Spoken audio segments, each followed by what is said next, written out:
तो प्रोमोटर के साथ अटैचमेंट के लिए ज़रूरी है सिग्मा फैक्टर। तो ये सिग्मा फैक्टर यहाँ पे आप देख रहे हैं कि इसके साथ अटैच हुआ, ये एंजाइम कंप्लीट हुआ और डीएनए सिग्मा फैक्टर के साथ बाइंड हो गया। और कहाँ पर बाइंड हुआ? डीएनए में ये बाकायदा शो की है कि डीएनए का ये जो पोर्शन बिल्कुल अलग कलर में दिखाया है, ब्लू और पर्पल में, ये है दरअसल प्रोमोटर साइट। ठीक है, ये है प्रोमोटर साइट। और प्रोमोटर साइट में जो पर्पल कलर दिखाया वो टी ए बॉक्स, और दूसरी तरफ 35, ये 35 वाली पोजीशन। ठीक हो गया। अच्छा, अब क्या होगा इसके नतीजे में? इसके नतीजे में होगा ये कि जो डीएनए का फाइबर है, ये इसके एक्टिव साइट में एक तरह से चला जाएगा और काम शुरू हो जाएगा। अच्छा जी, तो ये था प्रोमोटर। प्रोमोटर यहाँ से लेके यहाँ तक, प्रोमोटर सिग्मा फैक्टर प्रोमोटर के साथ अटैचमेंट हो गई। अच्छा, यहाँ ये +1 साइट, इससे आगे कॉपी होना है। अब नतीजा क्या होगा? Initiation begins, sigma binds to promoter region of DNA. Sigma promoter के साथ बाइंड हो गया। फिर क्या हुआ? फिर ये हुआ कि आगे हम डायग्राम में देखें तो जी, जी क्या नजर आ रहा है कि डीएनए का फाइबर अब इसकी एक्टिव साइट के अंदर, यानी उस पर अब काम शुरू हो गया।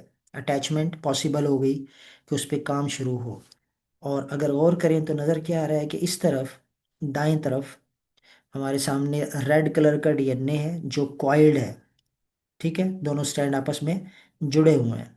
और ये इधर से इधर कह लें कि अंदर जाता नजर आएगा। यूं भी कह सकते हैं कि ये इधर जा रहा है, और यूं भी कह सकते हैं कि डीएनए इधर जा रहा है। ठीक है, दोनों बातें कही जा सकती हैं। अलबत्ता सिंपली कहा यह जाता है कि आरएनए पॉलीमरेज जो है ये इस डायरेक्शन में मूव कर रहा है, जिसे डाउनस्ट्रीम कहा। अच्छा, तो डीएनए इसके अंदर आ गया, एक तरह से अब मशीन में फिट हो गया। अब मशीन में फिट होकर इस पे गौर करें तो ये जो आपको कीलें सी नजर आ रही हैं, ये दरअसल है एनटीपीज, यानी न्यूक्लियोटाइड ट्राइफॉस्फेट्स। न्यूक्लियोटाइड ट्राइफॉस्फेट यानी न्यूक्लियोटाइड है कौन से वाले? ट्राइफॉस्फेट। एटीपी, जीटीपी, सीटीपी और यूटीपी। ठीक है बेटा, तो उनको सिंपली कहते हैं एनटीपीज। तो ये एनटीपीज इस साइड से इसके पास आ रहे हैं, अवेलेबल हैं। किस लिए?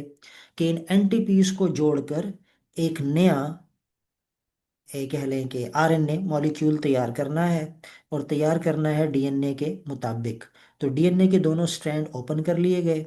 ये ऊपर जो स्ट्रैंड कर दिया पिंक, ये है कोडिंग स्ट्रैंड, यानी इंफॉर्मेशन दरअसल इसमें है। लेकिन जो नया स्ट्रैंड बन रहा है वो अपोजिट रेड के साथ बन रहा है, तो टेम्पलेट स्ट्रैंड। ठीक हो गया। अब इस टेम्पलेट के सामने आप देख सकते हैं कि यहाँ पे 4 न्यूक्लियोटाइड आगाज हो रहा है, 4 न्यूक्लियोटाइड जुड़ चुके हैं। और इन 4 में सबसे पहला कहाँ पे है? सबसे पहला है +1 साइट पे। यानी +1 से पीछे जो -1 है, ये ब्लू नजर आ रहा है, ये कॉपी नहीं होगा। अलबत्ता वो, जिस तरह मैंने बात की कि रनवे पर पहले उसने रन करना है और फिर आगे क्या ले फ्लाई करना है, तो यहाँ से अब फ्लाइट शुरू हो गई, ट्रांसक्रिप्शन शुरू हो गई। तो जब ये ट्रांसक्रिप्शन शुरू हो गई और नया पॉलीमर बनना शुरू हो गया, तो अब क्या होगा? अब आप देखेंगे कि जब ये शुरू हो गई कॉपी होना कॉम्प्लीमेंट्री बेसिस पे, तो अब इस एंजाइम के साथ जो ट्रांसक्रिप्शन कर रहा है आरएनए पॉलीमरेज, क्या चेंज आया ऊपर वाली डायग्राम और इस डायग्राम? जी बेटा,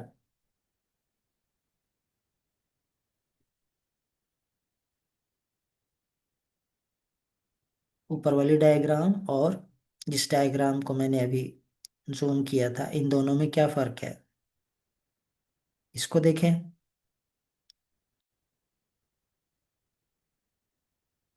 और इसको देखें, चले मैं दोनों को एक साथ इकट्ठा कर देता हूँ।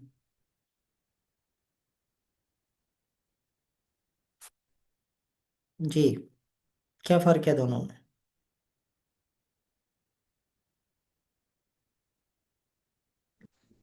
ऊपर सिर्फ डीएनए और नीचे आरएनए भी है।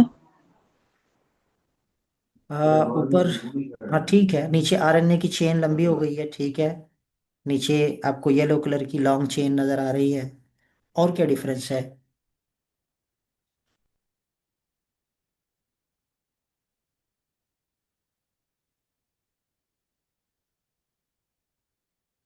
और कोई डिफरेंस नहीं है?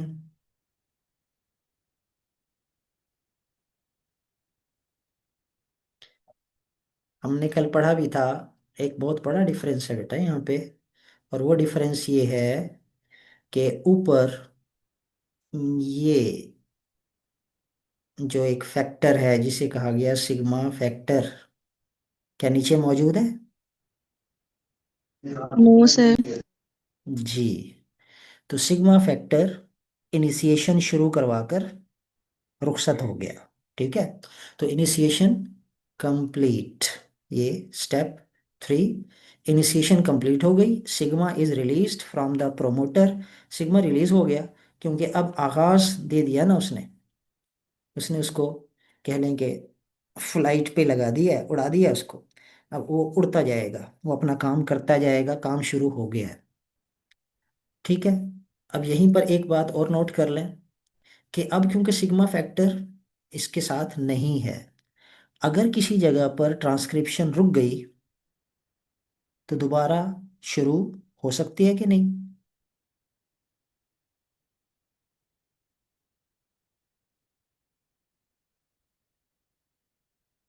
दोबारा शुरू का मतलब इनिशिएट। जिस तरह धागा टूट जाता है मशीन से, हम है ना, धागा डाला अपने नीचे और फिर जब मशीन चलाते हैं तो वो सिलाई होनी शुरू हो जाती है। कहीं धागा टूट जाए तो फिर दोबारा धागा डालना पड़ता है ना, वरना तो फिर तो सिलाई मशीन चलती रहेगी खाली और बनेगा कुछ नहीं, ऐसा होगा ना। तो तो ये जो मशीन है, जी सर। अगर अगर इससे ये ट्रांसक्रिप्शन रुक जाए, यानी मैं इसको कह रहा हूँ कि ये जो येलो कलर का आरएनए जो आपने नोट किया कि नीचे है, अब ये बन गया, ये अगर कहीं से ब्रेक हो जाता है सपोज, ठीक है, ब्रेक होकर ये अलग हो गया, ठीक, धागा निकल गया, मशीन खाली चल रही है। अब क्या ये जो एंजाइम है, क्या ये दोबारा इनिशिएट कर सकता है, दोबारा ट्रांसक्रिप्शन शुरू कर देगा खुद जी से? सर करेगा। नहीं करेगा ना। यही तो बात थी, सिग्मा फैक्टर के बगैर ये मुमकिन नहीं है।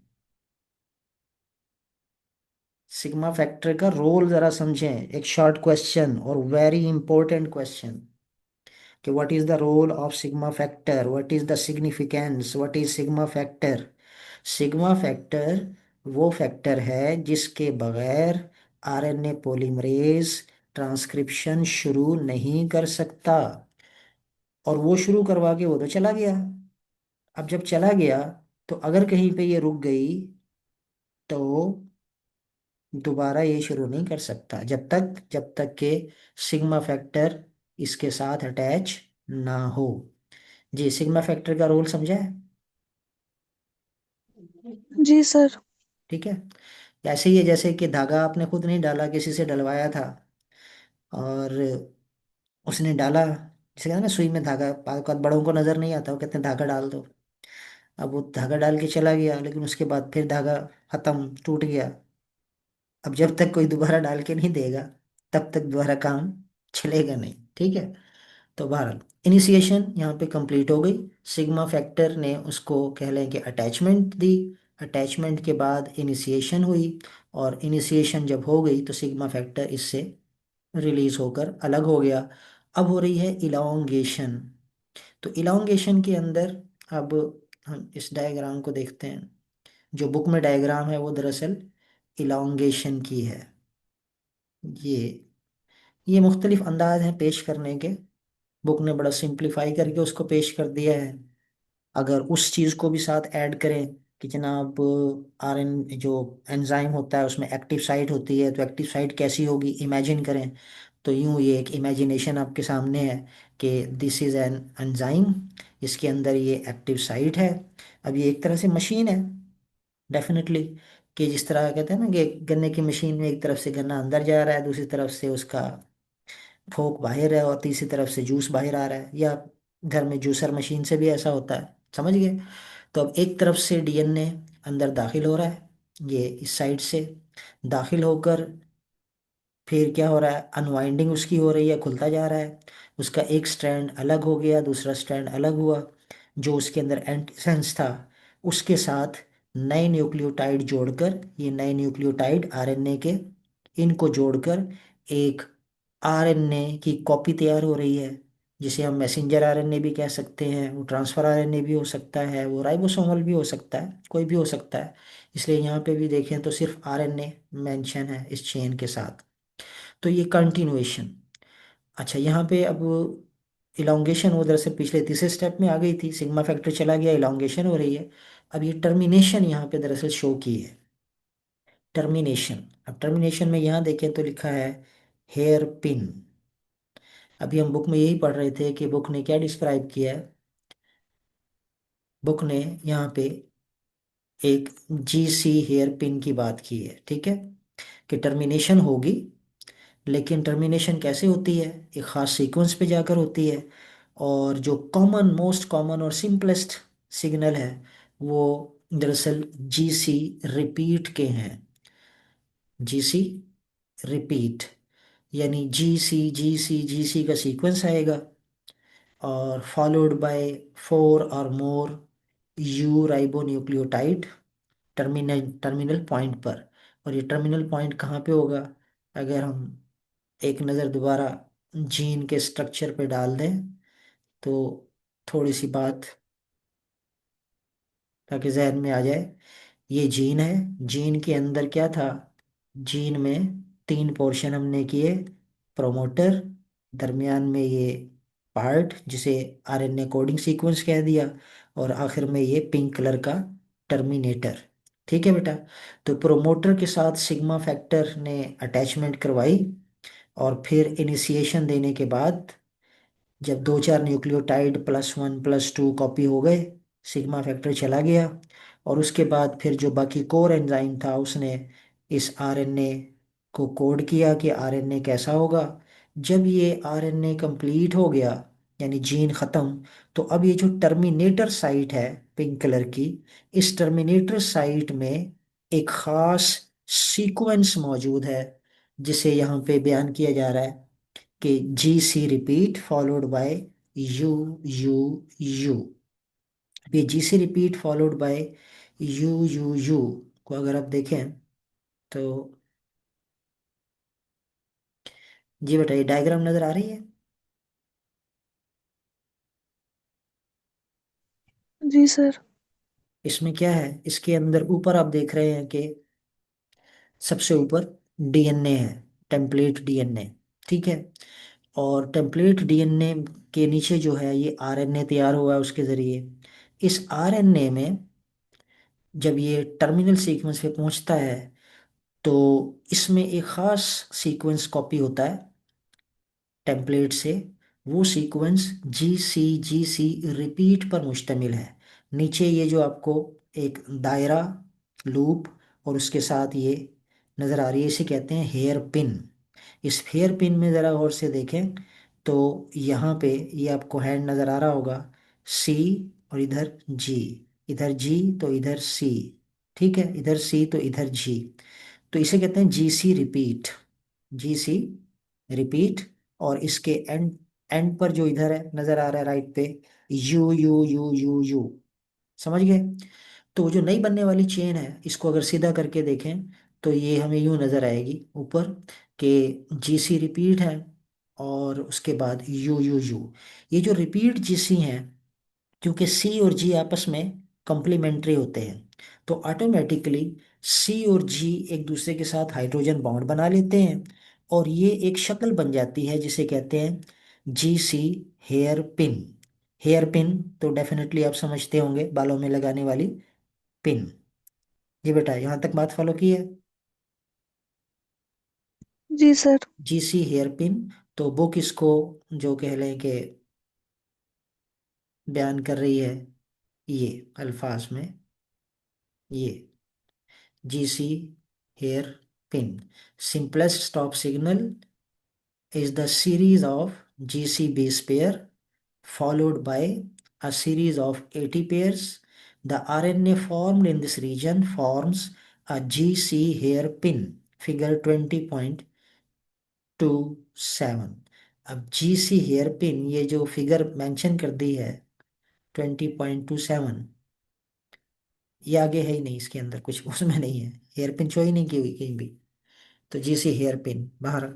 डायग्राम आप 20.25 में जाएं ज़रा। तो 20.25 कौन सी है? ये 26 है, और ये है 27। यहाँ तो कोई हेयर पिन नहीं है। वो असल में डायग्राम देना भूल गए हैं। समझ गए? डायग्राम का तस्करा किया है, डायग्राम देना भूल गए, तो डायग्राम हमने ऐड कर दी है। ठीक हो गया बेटा? अच्छा, तो जनाब, अच्छा अब यानी जीन खत्म हो गया, उसका टर्मिनेशन। अब टर्मिनेशन सिग्नल में यहाँ पे जो आपको नजर आ रहा है वो यही नजर आ रहा है कि ये जो जीसी थे ये आपस में ज्वाइन होते जाएंगे, और एक हेयर पिन, इसको अगर हम मजीद बिल्कुल एंड पे देखें, हेयर पिन फॉर्म्स। तो हेयर पिन, ये हेयर पिन, ठीक है। इस हेयर पिन से हुआ क्या? इस हेयर पिन के बनने का नतीजा ये हुआ है कि ये जो नई बनने वाली चेन थी, इस ऊपर डायग्राम में हम देख रहे हैं कि हेयर पिन बनना शुरू हुई, और अभी ट्रांसक्रिप्शन कंटिन्यू है। कहाँ कंटिन्यू है? ये अभी चंद न्यूक्लियोटाइड अटैच हैं और ये कंटिन्यू हो रही है। जैसे जैसे ये चेन बनती रहती है ये इधर से रिलीज होती रहती है, जिस तरह बुक ने भी डायग्राम में शो किया है कि ये चेन बन रही है और ये चेन बनकर बाहर रिलीज होती जा रही है। नई बनने वाली चेन आगे ग्रो करती रहती है और इधर से बाहर आती रहती है। अब ये जो बाहर पोर्शन आया उसमें जीसी आपस में ज्वाइन हो गए और उन्होंने हेयर पिन बनाना शुरू कर दी। ठीक है, ये हेयर पिन बन गई। इस हेयर पिन से कुछ ऐसा होता है कि जिस तरह, अब वो समझने के लिए यूं कह लें कि अगर कोई सीविंग मशीन है, उसमें अगर धागा इकट्ठा हो जाए तो इकट्ठा होने के नतीजे में फिर वो टूट जाता है। ठीक है, धागा चलते हुए अगर कहीं वो गिरा बन जाए ना, इकट्ठा हो जाए यानी आगे चलने की बजाय, तो धागा एक दूसरे कर एक गुच्छा बनेगा और वो फिर धागा टूट जाएगा। तो सिंपली यहाँ पे कह लें कि फिजिकल इफेक्ट पड़ता है, और मजीद ये जो नई चेन बन रही है ये चेन यहाँ बनना स्टॉप हो जाती है, और ये चेन, नई जो चेन बन रही है आरएनए की, ये उस आरएनए पॉलीमरेज की मशीनरी से रिलीज हो जाती है। अब ये एंजाइम भी अलग हो गया, डीएनए भी अलग हो गया, और ये बनने वाली चेन भी अलग हो गई। तो ये है टर्मिनेशन। जी बेटा, यहाँ तक कोई बात, कोई कंफ्यूजन?